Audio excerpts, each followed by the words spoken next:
Ok, buenos días, muchachos. Vamos a terminar rápidamente estas láminas de la primera unidad de tecnologías para tratar de avanzar con la segunda parte de tecnología, que son los servicios. Cómo se, cómo,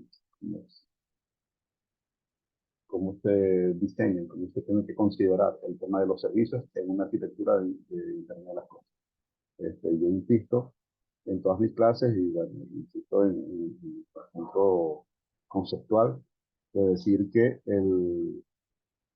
la Internet de las Cosas eh, a veces solamente vemos el aspecto de la tecnología y de los dispositivos, pero cuando vemos a una implementación real, cuando vamos a una implementación exitosa, es cuando nos damos cuenta que efectivamente para que todo esto funcione se requiere una cantidad muy grande de elementos de tecnología, sobre todo que hay que hacer el diseño de la manera correcta, porque lo peor que puede suceder es que tengamos un diseño mal hecho, que no sea escalable, que no considere aspectos como eficiencia, seguridad, etcétera, y que nuestro producto sea exitoso. Si esto ocurre, pues muy rápidamente vamos a tener problemas, porque o nuestros clientes van a empezar a ver que el servicio es lento, el dispositivo no se va a poder conectar eficientemente con quien debe conectarse, con quien deba conectarse. Vamos a empezar a tener problemas cuando crezcamos, aumentemos la escala. Ya no tenemos 100 clientes, sino 1000 clientes o 10.000 clientes, tratando de acceder a los datos. eh, Vamos a empezar a tener problemas de interferencia de unos dispositivos con otros, vamos a empezar a tener problemas de seguridad, dispositivo, etcétera. Una cantidad de cosas que pueden ocurrir si no tenemos en cuenta estas cosas que estamos viendo en esta mano. Llegamos al punto de la modularidad. eh, la idea, ustedes la entienden muy bien, ustedes son computistas. La idea teórica es que todos los dispositivos que nosotros tengamos, todos los sistemas, no el dispositivo, los sistemas que nosotros tengamos, los podamos dividir de manera correcta en pedazos que sean modulares. Este es ese es, digamos, el ideal, eso es lo ideal, lo que tenemos todos en un software, perdón, con otros que no son equipos. Esto es lo que esperamos todos de un sistema bien hecho. Aquí tenemos varios ejemplos que son muy sencillos, voy a pasar rápidamente. Por ejemplo, si tenemos un sistema donde necesitamos guardar algo en, en nuestro sistema, por ejemplo, el estado en que está un dispositivo, o el usuario que está usando, o la sesión de un usuario, por ejemplo, si yo tengo un dispositivo que requiere que haya un tiempo de vida, time to life, eh, por ejemplo, no sé, de 15 minutos debe durar la sesión para ese tipo de usuario, por ejemplo, para un ejemplo. Esto se tiene que almacenar en algún lado. Entonces, normalmente nosotros vamos a hacer abstracción de eso. Nosotros vamos a hacer abstracción de eso eh, mediante las técnicas de modularidad, como fíjense acá. Aquí, para efectos de esta arquitectura sencilla que está ahí, esto es un módulo de almacenamiento. Aquí yo almaceno, bueno, aquí lo que tenga que almacenar. Por ejemplo, el, el, el estado de la persona, o la fecha en que se conectó la persona, o la instrucción, la operación que la persona le indicó al dispositivo, o viceversa. La información que el dispositivo le está dando a la persona, si no le llega de manera instantánea. Esto se almacena aquí. Ahora, ¿esto qué es?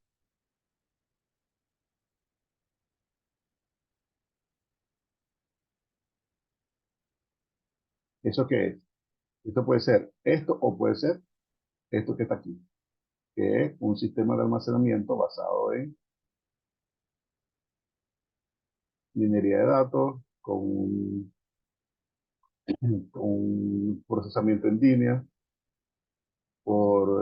que tenga almacenamiento en la nube, que tenga, bueno, que se conecte a través de un servicio web, etcétera, etcétera, etcétera. ¿Sí? Entonces, puede ser tan sencillo como almacenar en una base de datos local, pero puede ser tan complejo como ir a la nube, llamar un servicio remoto, un servicio web, que mantenga el estado en un sitio que a nosotros nos interese. Y además, que haya procesos adicionales, como por ejemplo extracción de información automática, minería de datos, agreemento de inteligencia artificial, etc. Desde el punto de vista del dispositivo y desde el punto de vista de quien lo invoca, que es este señor que está aquí, todo eso es almacenamiento, un servicio de almacenamiento y se ve como tal. O sea, se ve como, como una instrucción de guardar un dato. ¿Sí?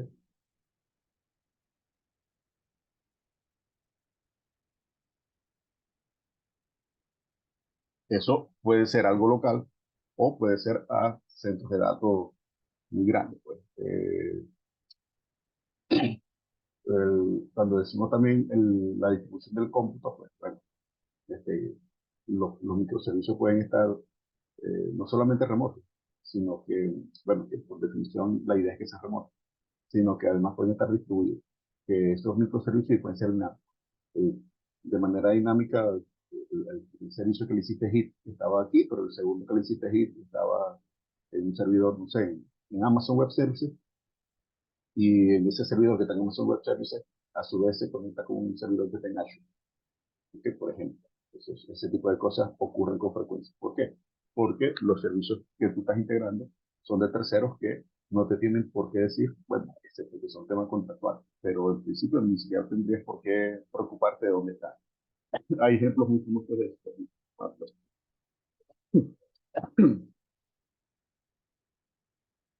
Que está haciendo frío aquí.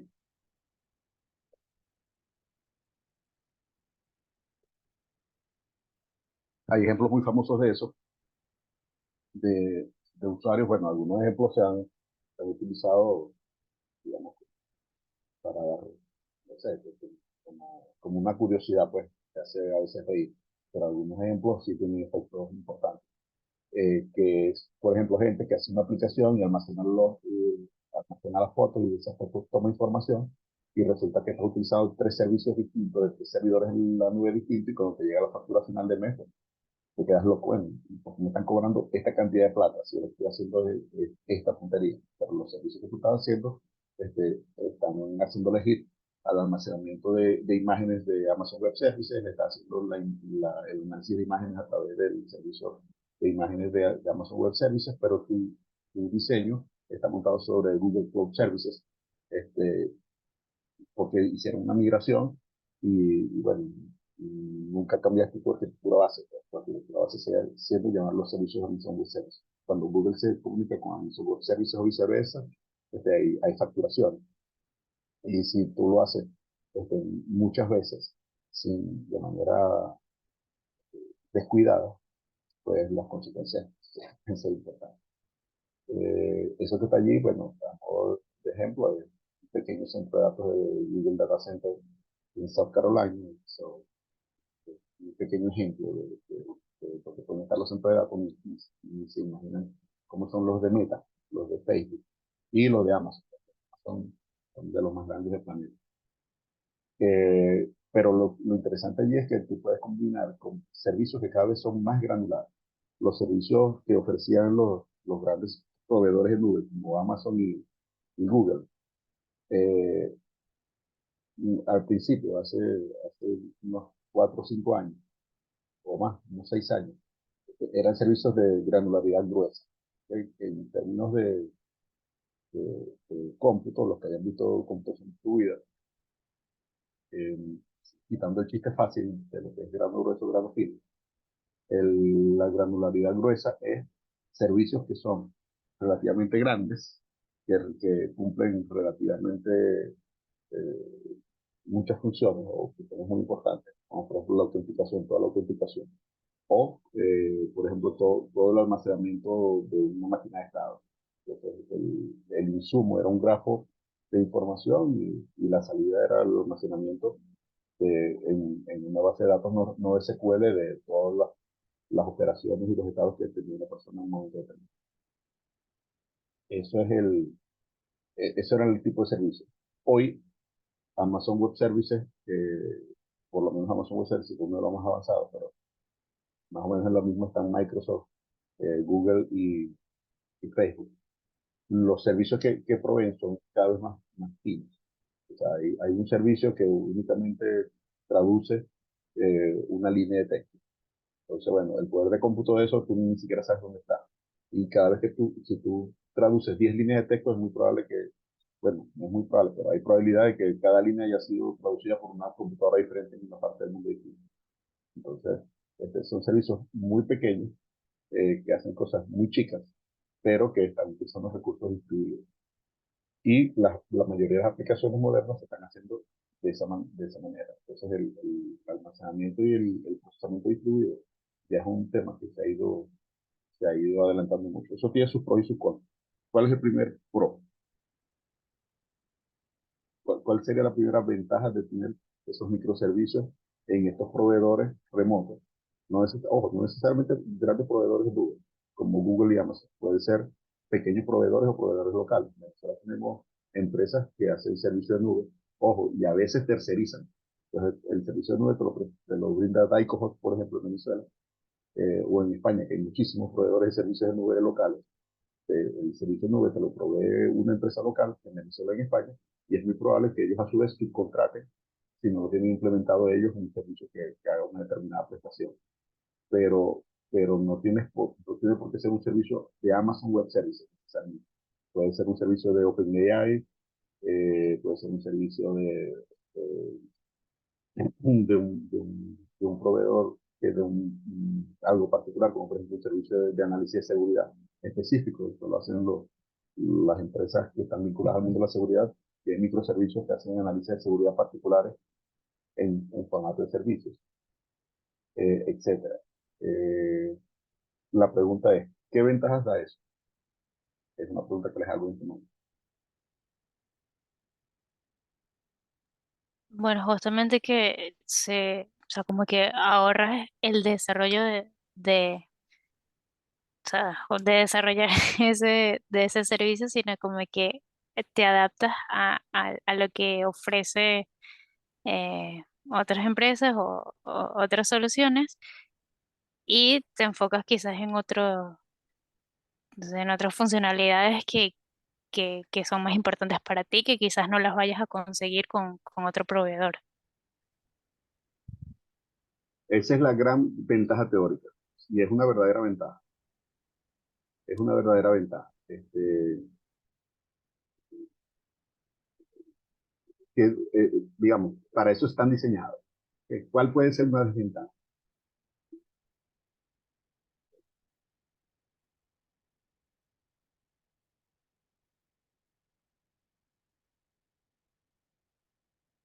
No, no También todo, puede ser el tema de costos, ¿no? O sea, que necesitas, bueno, hardware especializado y demás. bueno, en general los servicios de la nube, lo que te liberan, al contrario, lo que te liberan es el costo del hardware. O sea, Ujú. Claro, porque al final sí te cobran como por cada unidad de procesamiento o algo así.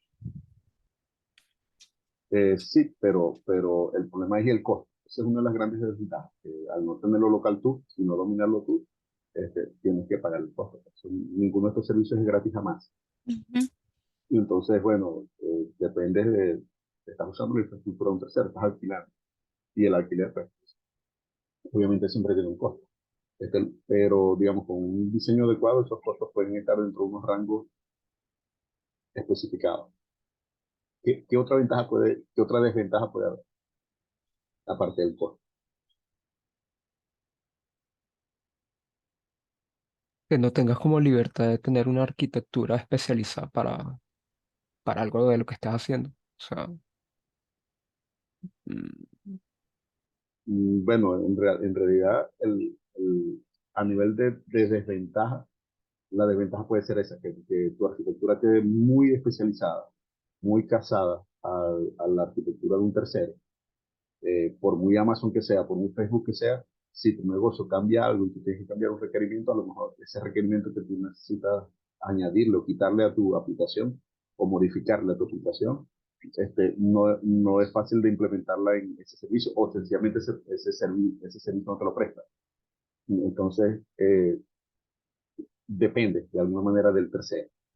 Eso es una desventaja. Lo que tú acabas de mencionar, yo lo interpreto como que si tú te casas o, o diseñas tu aplicación, tu infraestructura con un grado muy fino de integración con uno de estos proveedores de servicio a la nube, prácticamente te estás casando con ese proveedor de servicio. Esa es una desventaja importante.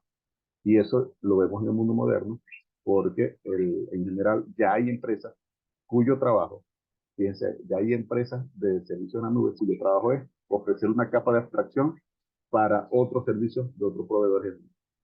De manera que si tú tienes que cambiar de Amazon a Google, entonces ese cambio no tenga que ser tú, es una configuración que cambie y listo, en una parte de tu arquitectura.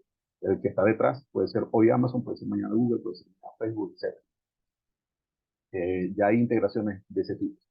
Pero en general, si tú te casas con arquitectura de Amazon, o con una arquitectura de Meta, o con una arquitectura ya es un proveedor chino, un proveedor que sea, eh, básicamente es el mismo problema que tendrías si tú diseñas tu solución en casa, on-premise, y te decides por Oracle.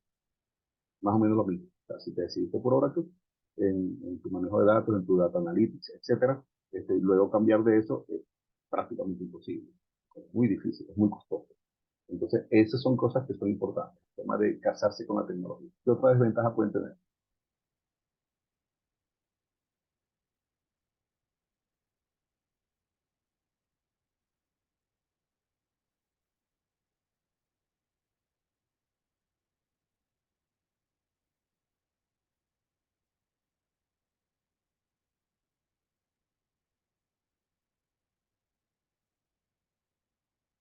A ver,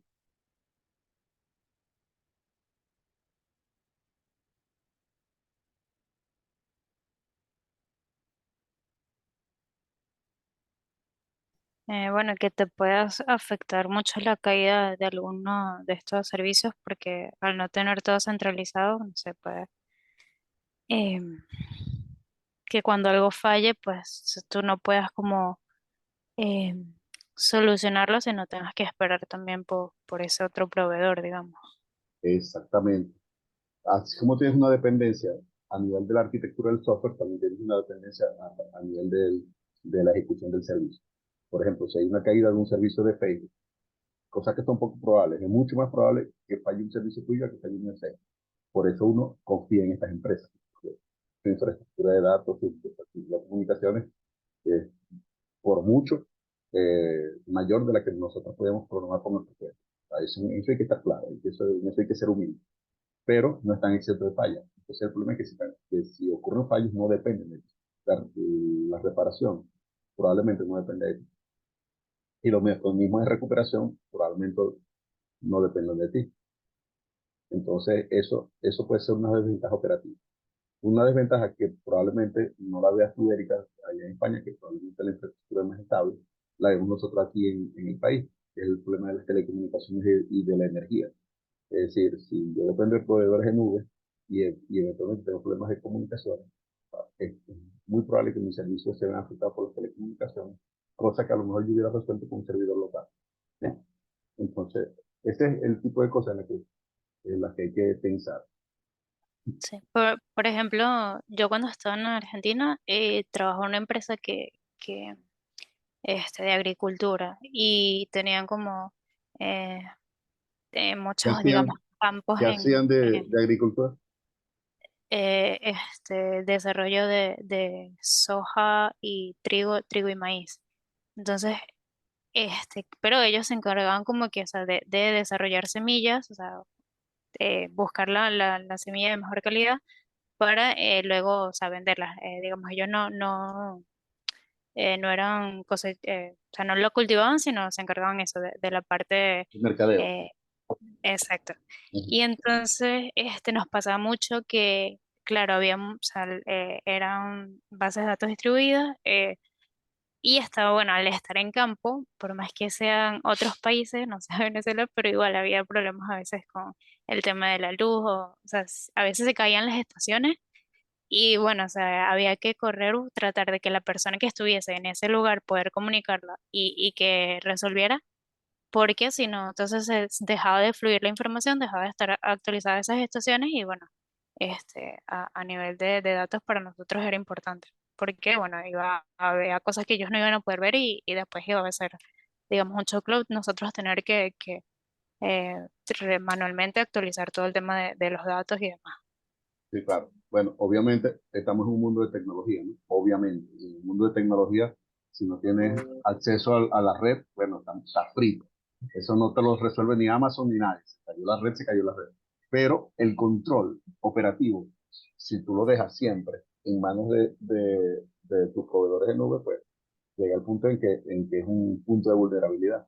Por eso mismo, o sea, si el que falló no es que se te cayó la estación, es tuyo, y tienes que correr porque, o es un socio tuyo, pues, que puedes tener cierto control operativo, sino que el control depende estrictamente del proveedor de nube, hay un punto importante de falla que tiene que ser considerado. Buenos días, Félix, cuéntame. Buenos días, buenos días. No, no, se me activó el micrófono. Disculpe. Ah, ok, pensé que ibas a hacer un comentario.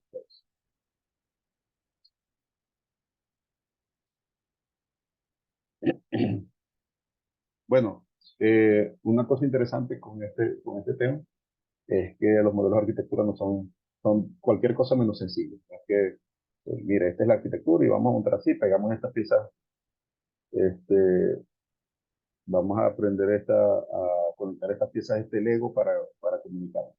No, ahí tienes que entender, al menos desde el punto de vista operativo, aunque tú no seas el de infraestructura. Puede ser que hay gente que es dedicada a la infraestructura, DevOps, administradores de servidores, etcétera. Aunque tú no seas el administrador de la infraestructura, sino que estés en un punto un poquito más abstracto, un poquito más alto, como diseñador de software, igual tú tienes que saber si la cosa va a correr en su computador centralizado, en un clúster de máquinas distribuidos, si la arquitectura va a ser peer-to-peer, si vas a estar trabajando con proveedores de la nube y cuáles proveedores de la nube y qué cosas te ofrecen esos proveedores de la nube. Ya empezamos a ver que muchos desarrollos se tienen que optimizar para Docker, Kubernetes, etcétera, una cantidad de cosas que hacen que este tipo de aplicaciones sean de todo menos sencillas. Este no es un curso de computación en la nube. La idea es que nos enfoquemos en la Internet de las cosas. Pero el tema es que cada uno de estos modelos requiere aprender cosas y dominar algunas cosas, aunque no sea en el nivel operativo, aunque no sea el que se ensucia las manos, como decimos coloquialmente. Eh, Aunque no seamos eso, de todos modos tenemos que conocerlo, porque cambian las herramientas, cambian las librerías, cambia la latencia, el tiempo de respuesta se puede ver afectado, es decir, una cantidad de cosas. Y entonces dice, bueno, pero si yo lo que quiero es hacer un dispositivo de Internet de las cosas, inventar una vaina que se ponga en la cocina y que te diga si la cocina se quemó. Bueno, pero eso se tiene que comunicar, eso se tiene que almacenar datos. Y si pensamos en los negocios del siglo XXI, nunca dejen por fuera esto, que los negocios del siglo XXI son data centers. Es decir, todos los negocios importantes del siglo XXI van a tener que ver con el manejo de datos. Entonces, siempre va a existir el que va a el que va a cultivar y vender una papa. Ese siempre va a existir. Y siempre va a existir el que va a cocinar la comida. Siempre va a existir el que va a dar un servicio de limpieza. Eso siempre va a existir. Pero a nivel de interconexión de datos, este, es importante recolectar los datos de cuántas papas se vendieron, de cuántos cuartos se limpiaron, de quién limpió los cuartos, de quién hizo la comida y cuántos ingredientes utilizó. Y ese almacenamiento, en el mundo moderno, la tecnología de hoy, es un almacenamiento que se hace de manera distribuida en la nube, con servicios específicos. Eh, y eso, aunque tú lo inventaste con el dispositivo que determina si la comida se quemó, eh, digamos, si se piensa bien ese diseño, la idea es luego dar valor agregado a ese dispositivo por interconexión, que se conecte con otro, que avise no solamente que la comida se quemó, sino que se está quemando varios días seguidos, ahí puede estar pasando algo de salud, etcétera. O sea, estoy inventando en el aire, pero se trata de que todas esas cosas tienen que vivir en algún lado. El software nunca vive en el aire, tiene que vivir en algún lado. ¿Y dónde vive? En alguna de esas cosas que ustedes están viendo en la lámina de este momento. Entonces, eso es importante porque lo que yo quiero siempre, insisto, dejar la moraleja, es de que en este tipo de tecnologías no lo podemos ver simplemente de forma aislada, por un lado, un hardware bien cool, bien lindo, nos metemos en un Arduino, nos metemos en un Raspberry Pi y inventamos algo y gozamos un montón haciendo que se prenda una luz y que se active con ciertas condiciones. Este, pero después casi con eso tienes que interconectarlo, eso tienes que almacenarlo, eso tienes que llevar los estados, eso tienes que meterle seguridad, eso tienes que pensar qué pasa cuando eso crezca, resolver el problema de la latencia cuando son muchos los dispositivos que están interconectándose, etc. Eh, en general, cuando diseñamos este tipo de servicios, no podemos directo una conexión a nivel de software del dato o de la información que vamos a tomar directamente contra el servicio. Con muchísima frecuencia lo hacemos a través de un tercero. Fíjense que conceptualmente, cuando yo hago un hit a un servicio de Amazon Web Service, puedo pensar que lo estoy haciendo directamente al servidor de Amazon Web Service. Pero realmente, cuando lo pensamos con un poquito más de claridad, es obvio que, que no es así, que no nos conectamos directamente contra una máquina, contra el bare metal, como dicen en, esta, en estas nomenclaturas. No vamos directo contra un puerto específico de una máquina que está corriendo un sistema operativo específico. En realidad le estamos haciendo hit a software que está en el medio que resuelve esas invocaciones. Normalmente esa tecnología se llama un proxy. ¿Okay? Y estamos hablando aquí de tecnología de proxy. Proxy es un término genérico, es simplemente algo que está en el medio de otra cosa. ¿Okay? El proxy incluso en inglés coloquial es esa persona que está atendiendo una taquilla, que no es que te está resolviendo el problema, sino el que te recibe el requerimiento. Él no es el que lo va a hacer, pero él recibe el requerimiento, te atiende, responde un par de cosas y él manda a hacer. Esto también es un proxy, aunque no tenga nada que ver con software. La idea de los proxies es exactamente eso. El proxy resuelve temas de seguridad, temas de eficiencia, complicaciones, etcétera, y te permite una interfaz unificada, sencilla, entre el requerimiento del cliente y la atención del servidor. El proxy es ese elemento de software que tenemos. Genéricamente se llaman proxy, aunque en términos normales, coloquiales, eh, tendemos a asociar más el proxy con los temas de redes, porque se ven más en las redes, en los navegadores, etc.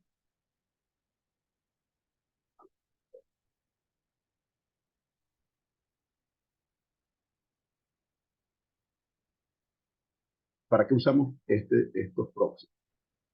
Bueno, por ejemplo, para temas de autenticación. Muchas veces tú haces la autenticación en un software delegado y ese software es que se comunica con el autenticador real. Y ese autenticador, una vez que te da respuesta, te dan respuesta a ti. ¿Por qué se hace así? Para controlar de alguna manera el flujo de información que llega directamente al servicio que está en backend. Muchas veces tienen cachés, entonces tienen servicios de caché que te permiten adelantar cosas sin que necesariamente consumas ni ancho de banda ni procesamiento. Entonces, por ejemplo, las famosas CDN, conceptualmente son unos proxies. ¿Alguno de ustedes ha visto el término CDN? Hace que he hablado de eso, estoy dando varias clases y no me acuerdo si ya les he hablado con algunos grupos y con otros.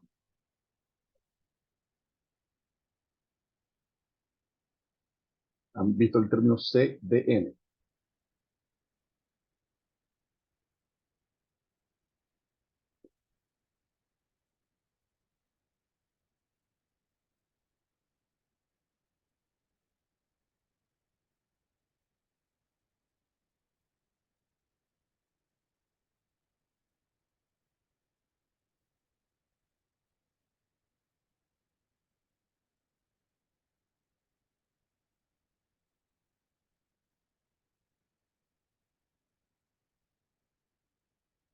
El temblor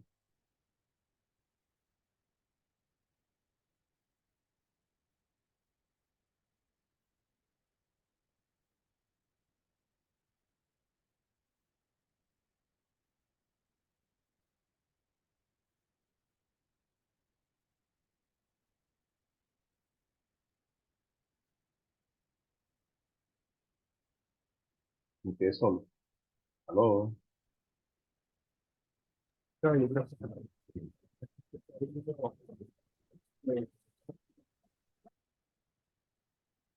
Ah, bueno. No te escuché lo que dijiste, Reinaldo, pero por lo menos sé que estás ahí. Bueno, eh, les digo, una CDN es una Content Delivery Network, que es un concepto de cierto alto nivel, que son cachés que están colocados en sitios específicos para mejorar el rendimiento. Por ejemplo, Netflix eh, utiliza las CDN. ¿Qué son CDN? Son centros de datos. Por ejemplo, en Venezuela, los grandes proveedores Google y Netflix tienen CDN dentro del territorio nacional. Si no estoy mal informado, hay uno en Valencia y uno en Barquisimeto. Por ejemplo, cuando se pone de moda una serie y muchas personas empiezan a ver esa misma serie por Netflix, el contenido se descarga en un caché que realmente es un centro de datos que está dentro del territorio nacional. De manera que cuando las personas están viendo esa serie, no la estás viendo con un streaming que viene directo desde San Francisco, en California, sino de un punto de transmisión que previamente fue descargado en Barquisimeto, Venezuela, o en Valencia, Venezuela.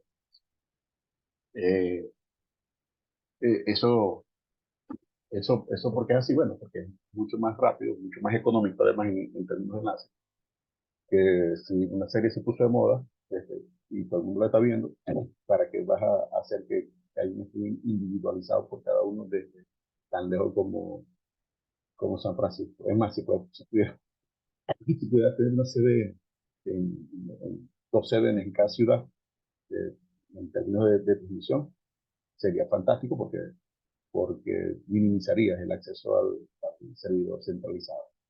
O sea, eso es un ejemplo de un proxy. ¿Okay? En este caso no te ayuda con la autenticación, sino que te ayuda a minimizar el consumo ancho de banda y te facilita la respuesta al usuario sin tener que llegar al servidor remoto. ¿Qué pasa en algunos casos? Bueno, obviamente en algunos casos no puede ser así. En algunos casos hay usuarios que van a ver una serie que es la primera vez que alguien la ve en Venezuela. Entonces, bueno, eventualmente te tienes que traer contenido desde allá. Pero en la medida que se va requiriendo más esa información, obviamente la red va siendo más eficiente. ¿Qué es lo que pasa con la arquitectura del computador en la memoria caché? Es exactamente lo mismo que sucede.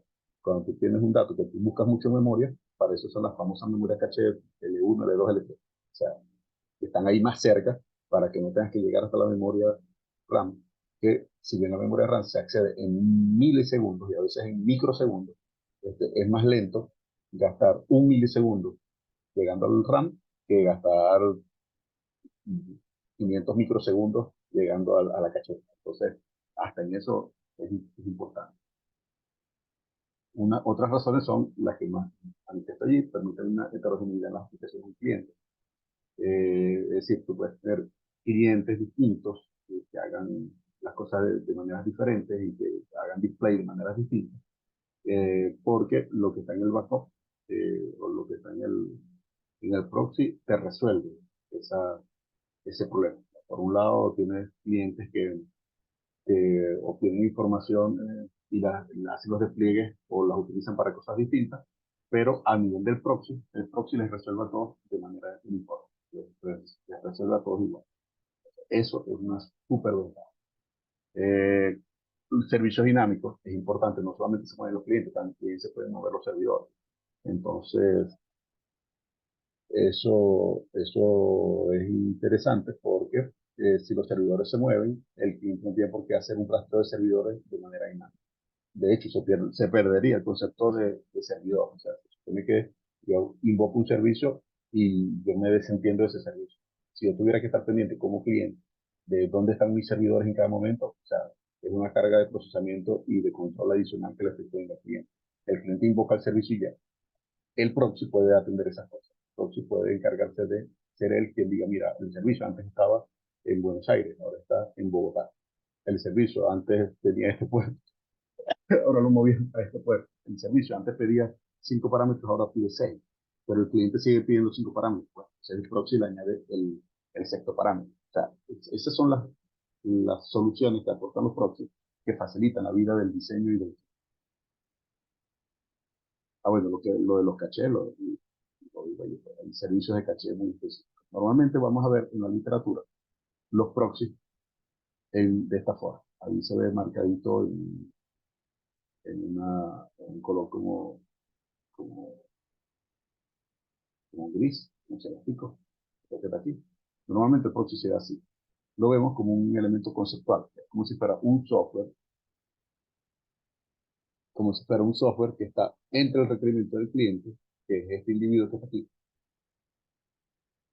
y el servidor, que son estos tipos que están aquí. Entonces fíjense que en esta lámina, el autor nos dice, bueno, el proxy es cualquier software que está aquí, donde los clientes hacen solicitudes, y el proxy se encarga de codificar y decodificar los datos para la transmisión. Entonces, bueno, el servidor pide los datos de una cierta forma, el cliente la pide de una forma distinta, el proxy se encarga de hacer la traducción, como les digo, a veces completa información, a veces la saca de caché. Es más, en algunos momentos, el proxy hace esto, le pides una información al proxy y el mismo proxy te responde in behalf of, o sea, a nombre de el servidor. Le responde a nombre del servidor. O sea, no tienes que ni siquiera llegar al servidor porque la respuesta ya la conoce el proxy. Porque la tiene en caché, porque tiene una validación, elementos de validación. Entonces no tienes que llegar hasta el servidor para que el servidor te diga, mira, yo no puedo autenticar a un usuario con tales características. Si esa característica ya la sabe el proxy mismo te da la respuesta y dice, mira, tú no puedes autenticar a este usuario. Punto. Sin necesidad de molestar, vamos a usar esa palabra, sin necesidad de consumir recursos del servidor. Entonces, es el proxy de muchas de estas operaciones.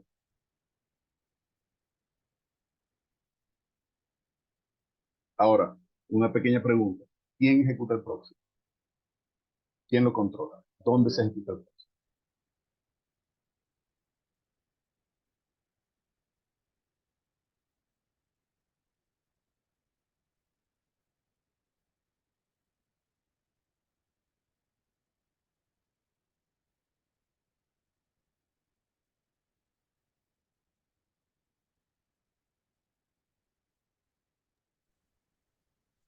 Pero en este caso estaría a nivel del servidor como, como proveedor de datos, ¿no? Por decirlo así. O sea, puede que no esté del lado del cliente. Puede que no esté del lado del cliente. ¿Cómo así? Que tengo entendido que hay diferentes tipos de proxy. Hay lo que llaman reverse proxy y el proxy normal, que es el que el cliente envía la solicitud al servidor, por decirlo así, lo intersecta el proxy se encarga de distribuir la información al servidor que le corresponda. En teoría lo que logra es un enmascaramiento de tu servidor como tal, del proveedor de servicio, y obtienes ese esquema extra o como capa intermedia de seguridad. Y O el otro tipo de proxy sería al revés. Este, el servidor puede enviar el dato, le llega al proxy y el proxy se encarga a qué cliente se lo distribuye. ¿a qué cliente o a qué servicio? Ah, sí, exacto, a qué servicio. ¿A qué servicio? Porque el cliente es el que te lo solicitó, no le puedes dar la respuesta a tu cliente. Ajá, fíjense ahí, fíjate, Félix, lo que tú estás diciendo es correcto. Hay varios tipos de proxy. Y ahí es lo que se llama el proxy inverso. Cuando yo estoy trabajando ahorita, en lo que estoy haciendo ahorita, se tiene un esquema de proxy inverso implementado en Nginx, que accede a una cantidad impresionante de servicios por detrás, desde servicios de autenticación con un software de Keycloak, un servicio de caché que se llama KTMR, un servicio de SAP. Una parranda de servicios que están detrás del proxy, del manejador de proxy. Pero que como manejador de proxy el Nginx. Es configuración muy bien particular. Es bien interesante eso que tú estás diciendo, porque en términos generales, cuando hablamos ya, nos acercamos a la computación, a la Internet de las cosas, a la computación única, y a los dispositivos, normalmente lo que va a suceder es que este dispositivo va a ejecutar tanto el proxy como el software del cliente en el mismo dispositivo. Eso es lo que normalmente va a ocurrir. Cuando nosotros configuramos un proxy y lo ponemos hacemos una configuración de proxy en nuestro browser, por ejemplo, este, dice, usted usa proxy, ¿sí? ¿Cuál es el puerto de proxy? Tal puerto. Entonces uno configura eso en su navegador, digamos, Safari o Chrome, y tú pones allí tu proxy. Ese es un proxy que está ejecutándose externo. Es un proxy que está del lado del servidor, cerca del servidor. Está en un dispositivo intermedio, por ejemplo, el router inalámbrico. Supongamos que este es el router.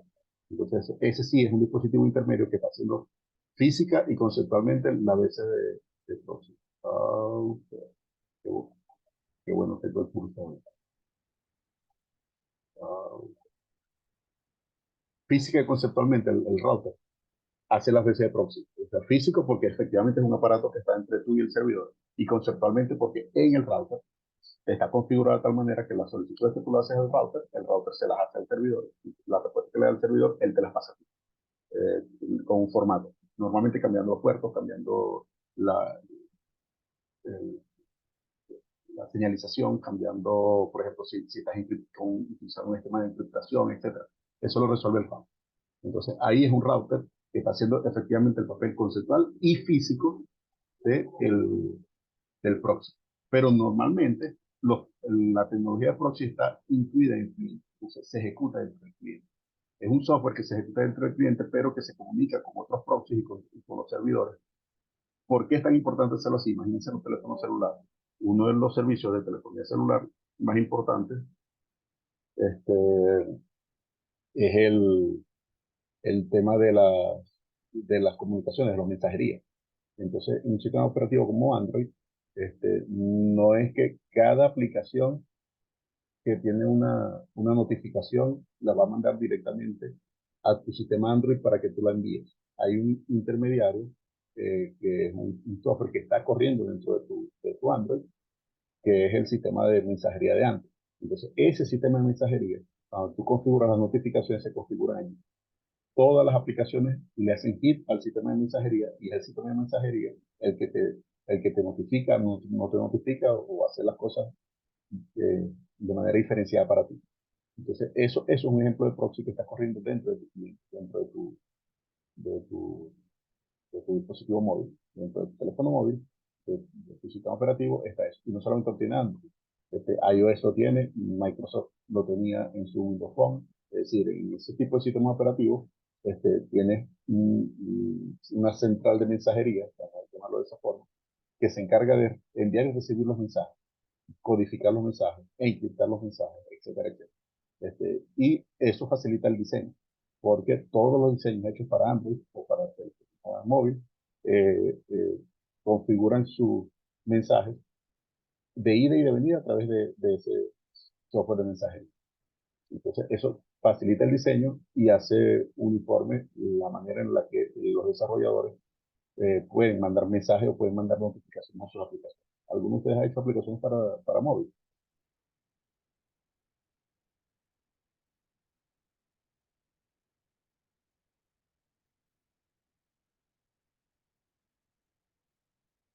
Ninguno ha tenido la oportunidad, la necesidad o la curiosidad de desarrollar algo para un móvil. En el momento en que empiezas a desarrollar para Android, tienes que lidiar con estas cosas, porque Android te ofrece una serie de servicios que conceptualmente son proxies. O sea, literalmente son proxies. Son microservicios que están dentro de Android, pero que conceptualmente para el software es como si estuvieran fuera. Otro software que se está ejecutando al que tú le pides información o al que tú le envías información.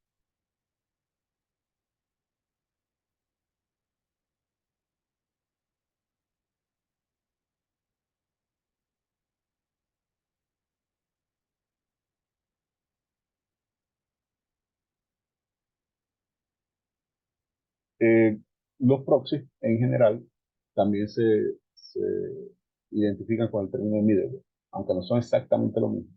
Eh, Todo middleware es un proxy, pero no todo proxy necesariamente va a ser un middleware, puede ser un dispositivo físico. El middleware es un software que se ejecuta en el medio de otro. Normalmente se, se, se ejecutan entre el servicio del cliente y el sistema operativo. Los middleware también interactúan con otros middleware.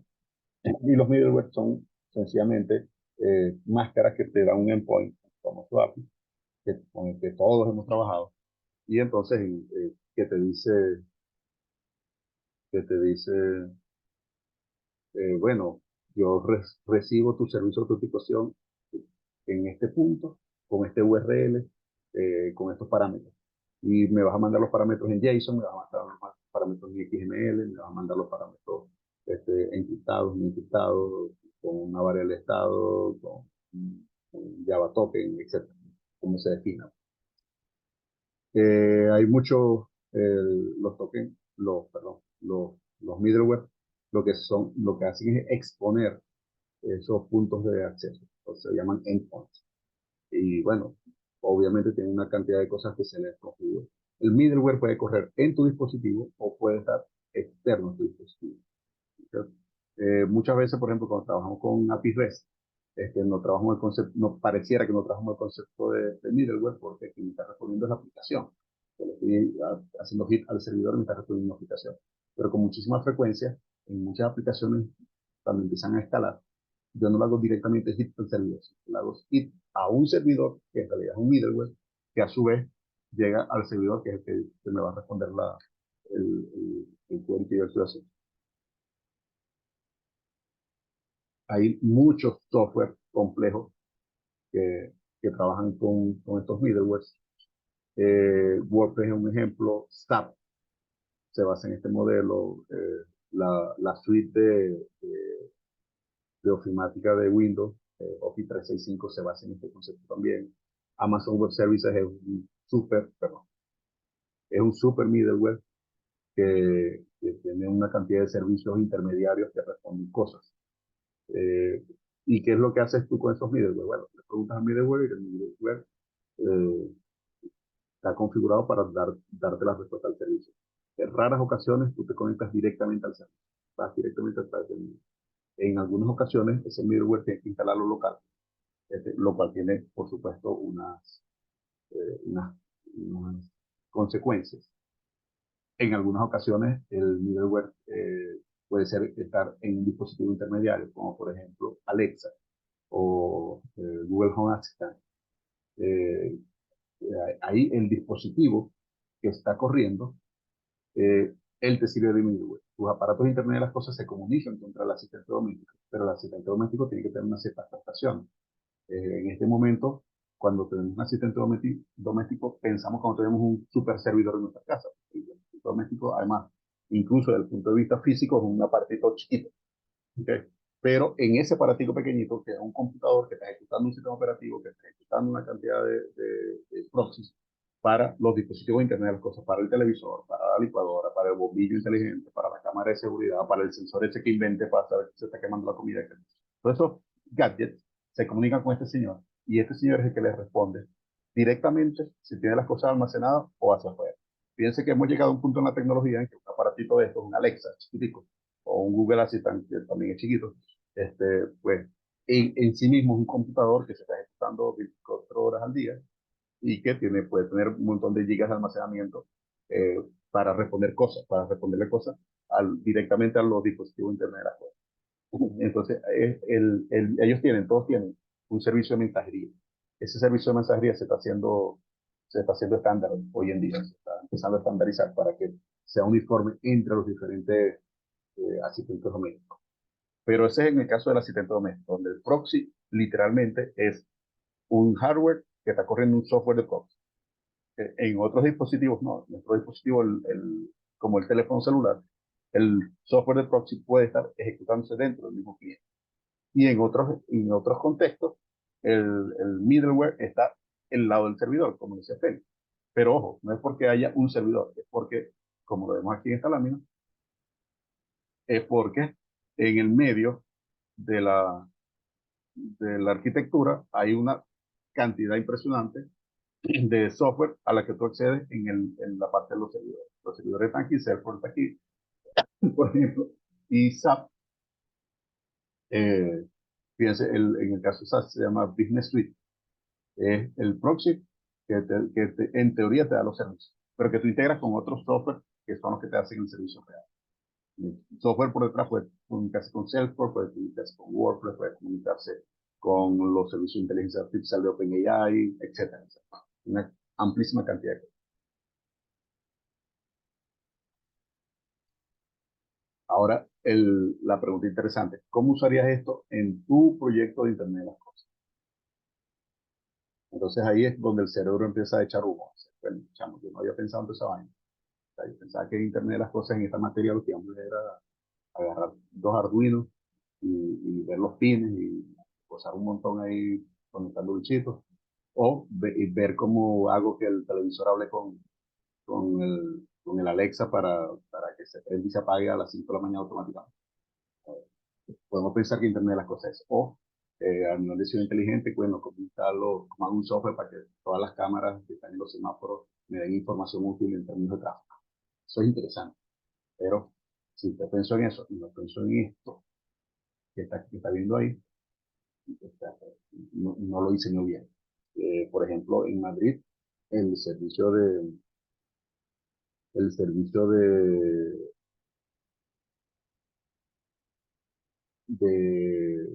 de tráfico de la ciudad es muy, muy, muy avanzado. A mí me encanta en esa ciudad cómo están integrando todos esos servicios, pero todo está montado en plataformas de Amazon Web Services.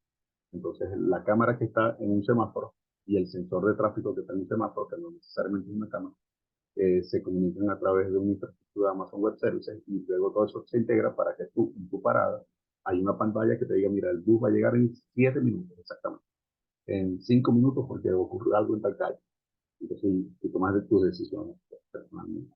Todo eso, toda esa integración de esos dispositivos es por detrás de una plataforma. En el caso de Madrid, de la autoridad de Madrid, se hace con Amazon Web Services, pero esto es un Amazon Web Service que además, por lo que me documenté, es nativo en España, vive en España. O sea, no es que vas a Estados Unidos o a Londres a almacenar tu información. Eso está en España, con lo cual ganas latencia, ganas un montón de cosas.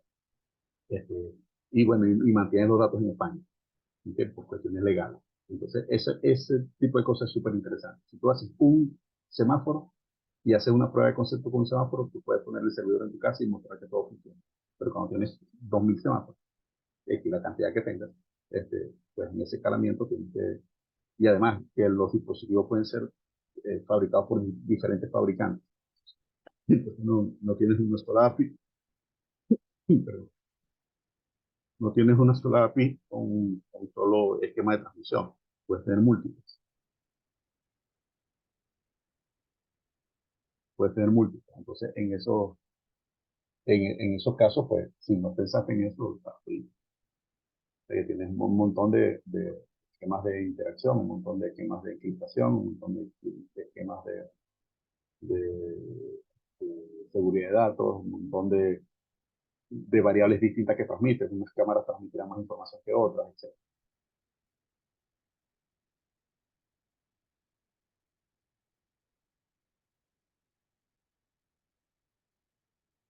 Entonces, les digo todo eso porque entramos en esta reflexión. No basta con una buena idea o un dispositivo sin ingeniería. No basta con que se te prendió el bombillo y se te ocurrió una idea chévere. Para que esto realmente funcione y realmente oculte las tecnologías, tengo que diseñar el software de manera cuidadosa, ¿no? Y ahí lo pongo, no un solo software, los diferentes software. Naturalmente la tendencia es que eso se simplifique, a que usted tenga dispositivos en su casa que sean plug and play y que ese dispositivo sea compatible con cualquier asistente doméstico. Estamos hablando del hogar inteligente. O a nivel de la ciudad, que tú puedas tener dispositivos y fuentes de información variadas y diversas, pero que todas converjan en formatos a través de un middleware que te permita llegar de manera eficiente y efectiva a tus servidores de información. Eh, para eso, entonces, bueno, son los servicios y los microservicios. Entonces, estamos ya en un mundo donde ya entendimos que debo resolver pequeñas preguntas y esa pregunta me la resuelve un servicio pero estamos viendo que ese servicio puede vivir en mi middleware, en mi dispositivo, o puede vivir en el asistente doméstico, puede vivir en la nube, en el centro de datos, o puede vivir en varios centros de datos, o puede no vivir en absoluto y yo tomo la decisión de que no voy a usar un microservicio en un servicio, sino que voy directamente contra un URL siempre fijo y le voy a hacer hit a esta pregunta y que el tipo me responda de esta forma. Entonces, ya me olvido de eso. Pero es una decisión de diseño, lo estoy haciendo de manera específica y adrede así. Bueno, ya todavía un ratito, vamos a seguir con la próxima lámina.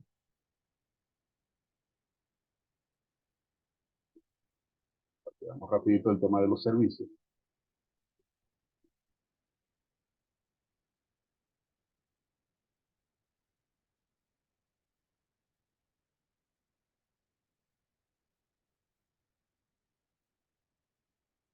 La ven bien, ¿no? La lámina. Sí. Sí, sí. Perfecto. Sí, se ve. Entonces, bueno, vamos a hablar un ratito de un tema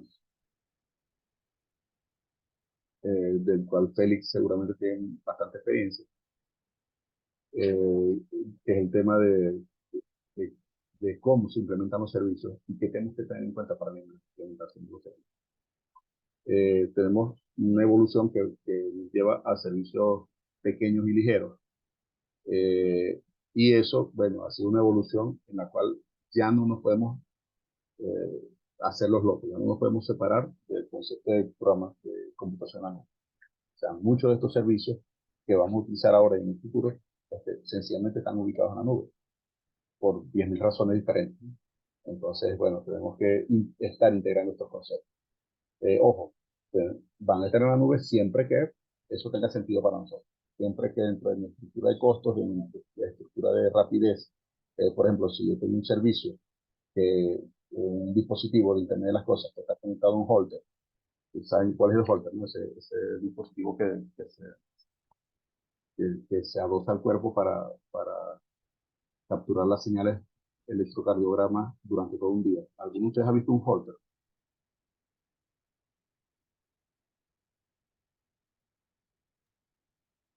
No es la maquinita que le ponen a la gente cuando le van a medir la tensión, pues. ¿Cuándo la qué? Es como cuando le van a hacer el análisis para saber si tiene la si sufre de tensión alta o baja. Se lo ponen a una determinada hora y eso empieza a mandar como señales a una computadorcita chiquitica que va almacenando toda la información que si los latidos, la presión arterial, etc. Pero se Exactamente. hace en un mayor tiempo que un tensiómetro. Normalmente el holter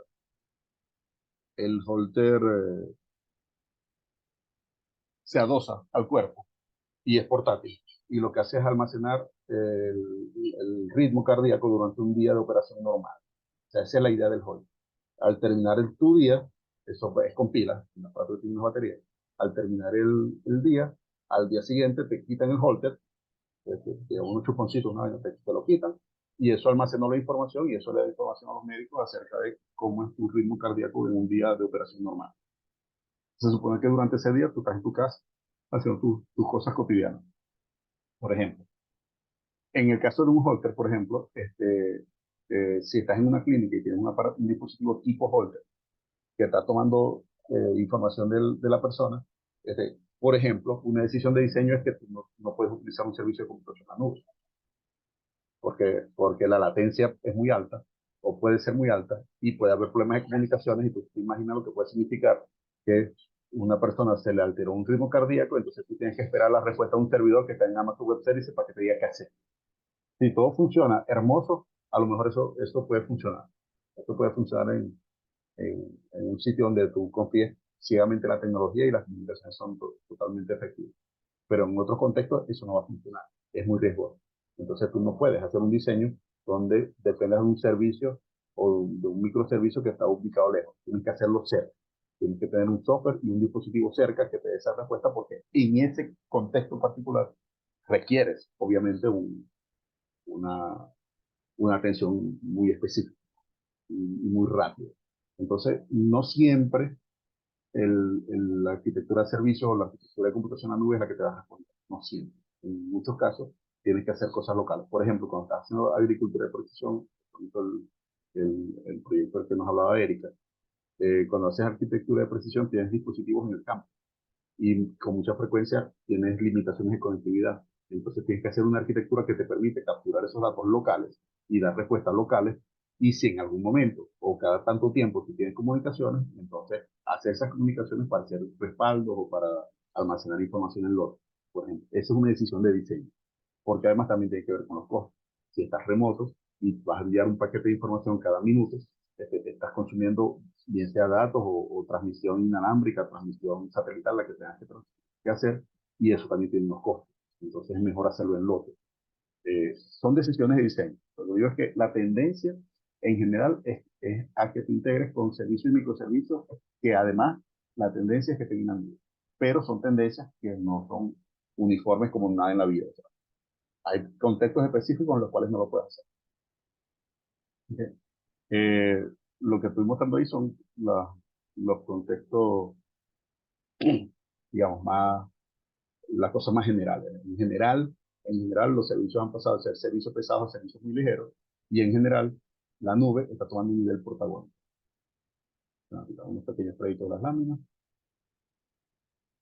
Para lograr eso, entonces, la tendencia de diseño es la arquitectura orientada a servicios. Y les digo que desde hace poco más de 30 años, como, como 30 años que yo tengo ya, ¿sabes? De 30, 40 años ya aprendiendo temas de tecnología, he pasado por varias etapas en las cuales pasamos de la computación centralizada a la computación modular. Pasamos de la computación modular a la descomposición cliente-servidor, después de la descomposición cliente-servidor, a los conceptos tipo MVC, que es computación web. Y a nivel de arquitectura, pasamos de diferentes modelos de arquitectura a uno de los modelos, uno de los dos modelos importantes dominantes hoy, que es la arquitectura orientada a servicios. Cuando ya pues, salimos de nuestro nido en la universidad, donde hacemos proyectos pequeños y nos integramos con el tipo de trabajo grande, porque bueno, es un proceso de aprendizaje. Cuando salimos de nuestro nido y vamos al mundo real, empezamos a ver que en la medida que los proyectos de software crecen y crecen más, eh, sin la menor duda los conceptos de arquitectura cobran más vigencia. Y vemos entonces que hay arquitectura donde lo que tú estás es componiendo, y de la palabra que se utiliza técnicamente es esa composición, ¿sí? Esa composición de servicios, esa orquestación de servicios. Y el arquitecto de software llega a un punto en que muchas veces deja de hacer código en absoluto, y lo que ve son servicios que se integran con servicios que mandan información en ciertas condiciones, con ciertos parámetros, y la programación se va convirtiendo en eso, la composición de todos estos servicios. Que alguien, normalmente un junior, va a programar, sí, sin la menor duda, pero el software complejo moderno se hace así. En la Internet de las cosas no es la excepción. La Internet de las cosas es una composición de servicios, donde tú tratas de que los servicios sean autónomos, que sean independientes, que sean autocontenidos, que cuando tú llamas un servicio no tengas que estar llevando 2 y 3 servicios para resolver lo mismo, que haga todo. Que te olvides de la ubicación. Entonces hay servicios a su vez que tú les haces la solicitud, el proxy, le haces la solicitud para que él se comunique con un servidor que te responde tal cosa. Y mi servicio se llama así. Búscame el servicio que se llama así y pasar estos parámetros. Y requiero la respuesta en menos de 10 milisegundos. Y el proxy entonces tiene que lidiar con servidores dinámicos o con clientes dinámicos, que cuando él hizo el request está en un sitio y cuando espera la respuesta ya está en otro. Entonces también tienes que lidiar con eso. Los servicios tienen que poder lidiar con eso, tienen que ser sensibles a eso. El servicio no le importa dónde está, siempre tiene que ser ubicado y poder dar una respuesta. Cosa importante, los servicios no solamente pueden, normalmente están implementados en diferentes plataformas. Cuando digo diferentes plataformas de software, diferentes lenguajes de programación, diferentes sistemas operativos, diferentes, todo tipo de cosas. Entonces, eso es importante también, que no nos casemos con una sola tecnología, sino que los servicios entendamos que pueden estar distribuidos de esta manera. En el software que estoy evaluando ahorita, en este momento, todo está hecho en plataforma, el backend está hecho en Java, los frontend están hechos en Node.js, las interacciones del cliente también están hechas con Vue.js, el middleware se llama Flow, que es una cosa que está programada en otro lenguaje de programación. O sea, el monitor está hecho en Python. Es una cantidad de cosas impresionantes, pero todas se comunican a través de API, y los API son uniformes. Tenemos una familia que son API REST y otras que son a través de unos mensajes JSON con Java Web Services. Bueno, esa es la tendencia. O sea, así es como se hace el software moderno. ¿Esto es Internet de las cosas? No, realmente no, porque lo más Internet de las cosas es que hay una aplicación web, móvil que las personas utilizan desde sus celulares. Eso es lo más parecido a Internet de las cosas. Pero cuando tú tienes infraestructuras que se están comunicando, dispositivos, y son masivos, no es nada raro que en el backend estén todos los componentes que yo les acabo de mencionar. Gestores de autenticación, gestores de caché, gestores de almacenamiento, gestores de seguridad, gestores de monitoreo, etcétera, etcétera. Y todos son servicios. Son servicios que se han conectado unos y que pertenecen a distintas organizaciones de empresas. En este caso es una sola empresa, pero sin la menor duda tú la puedes poner a que cada cosa te la responda a un servidor distinto por temas de costos, por temas de licencias, por temas legales. Por ejemplo, los core bancarios están hechos de docenas de servicios que por cuestiones legales pues tienen que cumplir algunas restricciones, que estar en el país, que cumplir la normativa ISO 9001, que cumplir la normativa de seguridad tal, que tener la normativa de respaldo tal, o doble A, bueno, una cantidad de cosas. Entonces, esos servicios tienen que se adaptan a esas características. Y, pues, obviamente, tienen diferentes políticas de acceso y costo. ¿Okay? Algunos servicios son gratuitos. Por ejemplo, estoy haciendo para otro cliente una implantación de un chatbot que utiliza ChatGPT. Y estamos utilizando ChatGPT 3.5 porque el API y los tokens son gratuitos y son ilimitados. Entonces, tú puedes usar ChatGPT como un servicio siempre que uses el 3.5. Si quieres usar el 4, entonces te dan mejores prestaciones, pero es un tema de costo. Tienes que pagar ese token mensualmente. No es muy costoso por los momentos, pero es otro tipo de esquema el que te va a resolver el problema, que en este caso es una licencia completa.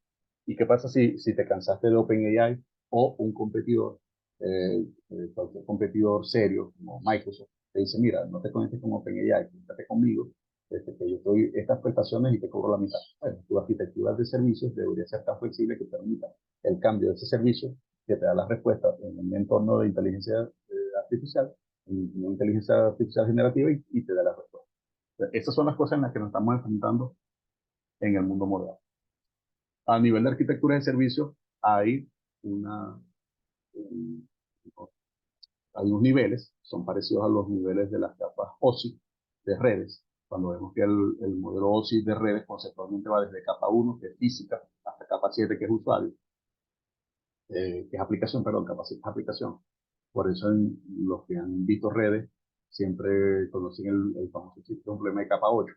Capa 8 es el usuario, pues el usuario que le dijeron que metió un password de 10 dígitos y puso uno de 5 y no sabe por qué no. Eso es capa 8. Pero eso es porque las otras 7 capas están bien definidas en un modelo, están bien estructuradas, se sabe cómo se integran unas con otras, etc.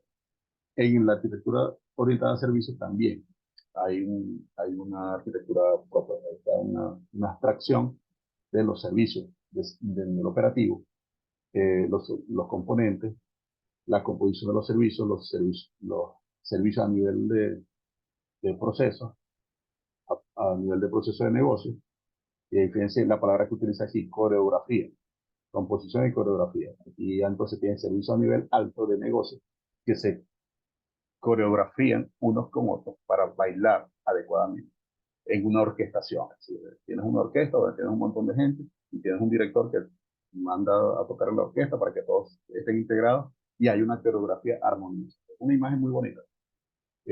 Por eso en algunas tecnologías lo llaman composer, que es el compositor, pues, que une todas esas piezas para que el producto sea armónico. Pero entonces, debajo de ellos están los servicios atómicos, debajo de ellos están los componentes ya cerca del nivel de hardware, y nunca llegamos al hardware en la arquitectura orientada a servicios, pero sí llegamos al nivel operacional. Por ejemplo, servicios que tienen que ver con Docker o Kubernetes, este tipo de tecnologías que están en boga ahorita, y que son un nivel altísimo de abstracción, en el cual tienes toda una plataforma que la ves como un pequeño servicio, como si fuera un pequeño módulo de software. ¿Okay? Entonces, bueno, levantaste un Kubernetes. Bueno, ¿qué hace el Kubernetes por detrás? Ese servicio, ¿qué hace por detrás? Un montón de cosas. Probablemente levanta una instancia local de un sistema operativo, levanta los servicios locales de Apache, lo que requieras, levanta un montón de cosas y pone a correr una aplicación que responde tal cosa. Entonces, toda esa abstracción a nivel de plataforma son servicios operacionales que ya se plantean a nivel de microservicios también. Cosas súper interesantes. Y es la tendencia moderna. Bueno, yo creo que va a ser la tendencia en el futuro. Que tenga servicios con contenido, donde con una poquita de instrucción hace muchísimo a nivel de infraestructura para levantar una serie de procesos. Y esa serie de procesos además son virtuales. Son virtuales en el sentido de que efectivamente se ejecutan en una máquina real. Efectivamente consumen memoria, consumen energía, consumen espacio de almacenamiento. Pero, ¿dónde están? No lo sabes. Si es un bare metal que está corriendo directamente el sistema operativo, no lo sabes. Si es una máquina virtual, tampoco lo sabes. Solo sabes que es un servicio que te están dando. Y más aún, una vez que termina la ejecución de ese servicio, el contenedor puede desaparecer y liberas los recursos. Entonces, ese nivel de abstracción es relativamente nuevo. Estos sistemas tipo Docker y Kubernetes no llegan a los 10 años. Y son súper interesantes. Pero esos son servicios a nivel más bajo, a nivel operacional, ¿okay? A nivel del proveedor de servicios.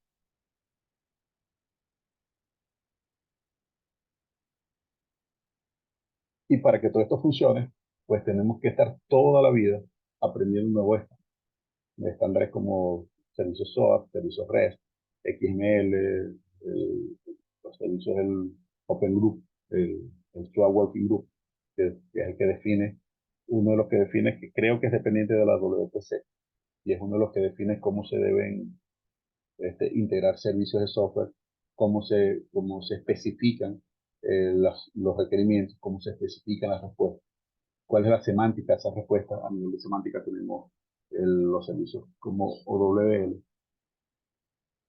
que, que ya le dan un significado a los parámetros. Entonces te dicen, no es solamente el servicio que responde con 3 enteros, sino qué significan esos 3 enteros.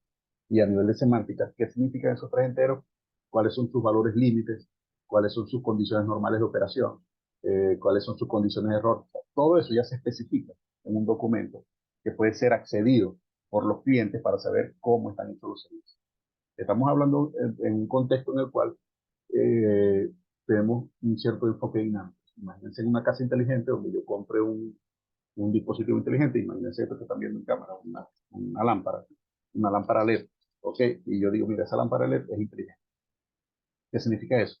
Que esa bichita está conectada por Wi-Fi a mi asistente doméstico y yo la puedo prender, la puedo apagar, puedo moverla, puedo enfocarla a cosas desde sentado en mi sillón, le digo, mira, haz que la lámpara apunte a la pared, X, lo que yo quiera. Ok, eso está muy chévere, eso está muy bien, pero ¿cómo conecto eso con el asistente doméstico? El asistente doméstico no está programado para atender a una lámpara, porque es un dispositivo nuevo que no existía cuando hiciste el asistente doméstico. Pero el asistente doméstico debería estar en la capacidad de preguntarle al dispositivo. Además, el dispositivo se quiere conectar con el asistente doméstico. Entonces, mira, ¿quién eres tú? ¿Cuáles son tus credenciales de seguridad? No sé qué. Hay cosas que tiene que hacer el usuario. Sí, hay cosas que tiene que hacer el usuario. El usuario a lo mejor tiene que meter un login y un password cuando configura la lámpara y a lo mejor eso es todo lo que tiene que hacer. El resto lo hacen los dispositivos, porque si no vas a poner a miles de usuarios que compraron la misma lámpara a programar cosas y a entender cosas de tecnología que no lo van a hacer. Y tu dispositivo va a ser un fracaso. ¿Cuál es el éxito? Que tu dispositivo se entiende de manera automática con tu sistema doméstico y que a lo sumo tú le tengas que decir al dispositivo cuál es el nombre de tu asistente doméstico, a lo sumo, y una contraseña de seguridad, a lo sumo. Ahora, ¿cómo creen ustedes que el asistente doméstico se comunica con la lámpara y le pregunta y sabe cuáles son las cosas que la lámpara puede hacer? Habrá lámparas que se pueden mover, habrá lámparas que no. Habrá lámparas que tienen 5 modos de operación y lámparas que solo tienen 2 modos de operación. ¿Cómo creen ustedes que esos dos elementos tecnológicos se activan?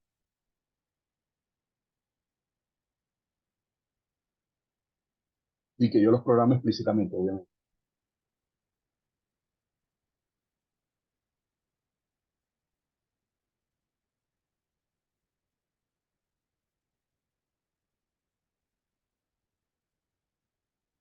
Y la cosa se va a poner peor. O sea, no solamente voy a tener una lámpara, voy a tener un bombillo, una cámara web, una licuadora, un televisor, dos neveras de marcas distintas, una lavadora, el, la aspiradora automática, el aparatico que le da comida a las mascotas, o sea, toda vaina la puedo conectar.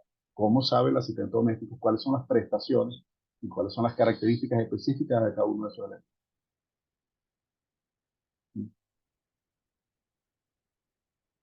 Muchos dispositivos, en general, se comunican entre sí en forma dinámica, estableciendo comunicaciones directas entre ellos. En este caso que les estoy mencionando, esos dispositivos que les estoy mencionando se tienen que comunicar con el asistente doméstico.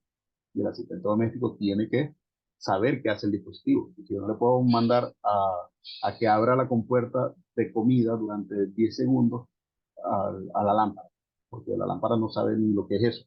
Mientras que tengo otro dispositivo, que es el que le da comida a las mascotas, que sí tiene una instrucción que dice, abre el compartimiento de comida durante 10 segundos y actívate si hay movimiento, qué sé yo. Las prestaciones de cada dispositivo son distintas. Entonces, tiene que haber una comunicación, tiene que haber un descubrimiento.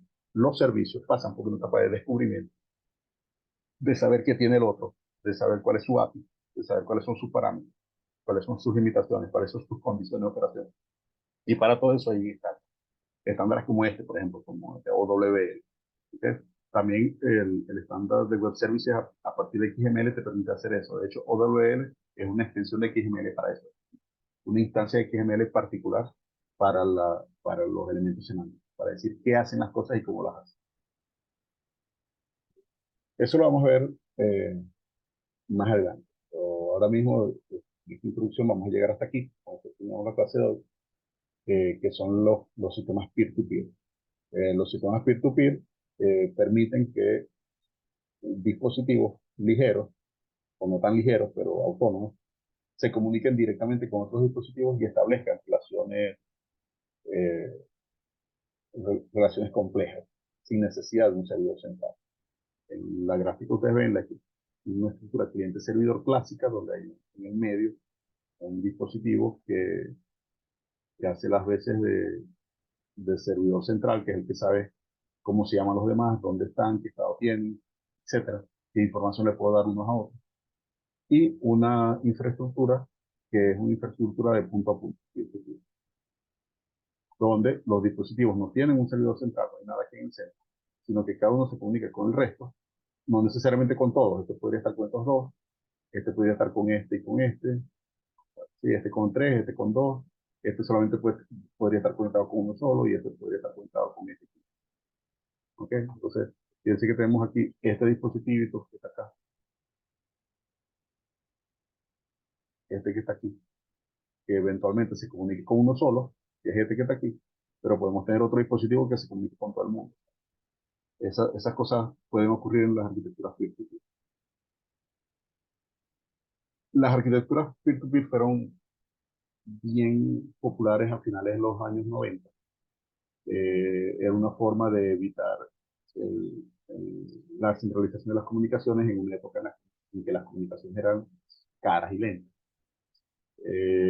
La topología, una ventaja que tiene es que la topología es dinámica. No necesito tener un servidor, el mismo servidor todo el tiempo. Normalmente se utilizan para compartir recursos. Normalmente esos recursos son o archivos digitales o ancho de banda. O sea, o comparto conectividad o comparto información.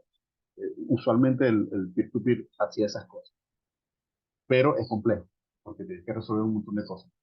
Eh, Tienes que resolver los problemas de comunicaciones, etc. Vamos a dejar esto para la clase que viene. De todos modos, no es muy largo. Observen que de los sistemas peer-to-peer vamos a hablar un poquito de cosas buenas, cosas malas,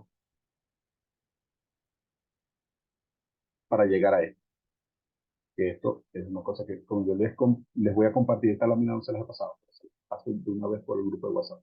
Como les voy a compartir esto, yo quiero que ustedes vean estas laminitas in advance, ¿ok? Nos falta mucho, de manera que en la clase que viene la pasemos más tarde. Nadie me ha preguntado por el grupo de WhatsApp acerca de la primera tarea. Espero que lo hagan, espero que no haya dudas. Es muy sencilla. Como les dije en la documentación, la idea de la segunda parte de la tarea, la primera parte es ver cómo funciona el Internet de las cosas en un contexto real, en su ciudad donde ustedes estén, o en su contexto donde ustedes estén, porque muchos están en Caracas, pero en contextos distintos. Trabajan en sitios distintos, viven en partes distintas de la ciudad, tienen acceso a diferentes cosas. En tu contexto, como es el primer ejemplo, que es el de las dos personas que salen a cenar. En el segundo, si quiero que sean un poquito más imaginativos, agarren un área de esas que están allí, entretenimiento, banca, negocios, educación, salud, etcétera, seguridad, etcétera. Agarren uno de estos y digan, mira, ¿qué se podría hacer con cosas que hoy existan, pero que, o sea, no les estoy diciendo, les repito, y queda grabado, no les estoy diciendo que planteen algo que tenga que ver con teletransportación cuántica, o que tenga que ver con, no sé, detección de ADN, análisis de ADN automático, cosas que, bueno, ser posibles es posible, pero no son prácticas en el mundo moderno en ninguna parte. Lo que les digo es que imaginen cosas con tecnologías que se puedan hacer hoy, bueno, a un cierto costo. Como por ejemplo hologramas, ya lo podemos hacer a un cierto costo. Realidad inmersiva lo podemos hacer a un cierto costo. Eh, Avatares lo podemos tener a un cierto costo. Detección, por ejemplo, de compuestos químicos, olores, etcétera, lo podemos hacer, aunque no sean tan comunes hacerlo. Entonces, eso, que sean un poquito más imaginativos en la segunda parte de la tarea, pero que no se vayan a la ciencia ficción. Que todo lo que pongan digan, mira, esto se podría hacer porque, bueno, hay dispositivos que hoy en día permiten hacer eso. Y si lo miniaturizo lo suficiente, o si lo adapto lo suficiente, yo podría hacer algo que haga esta idea. Entonces, bueno, de eso se trata la primera tarea.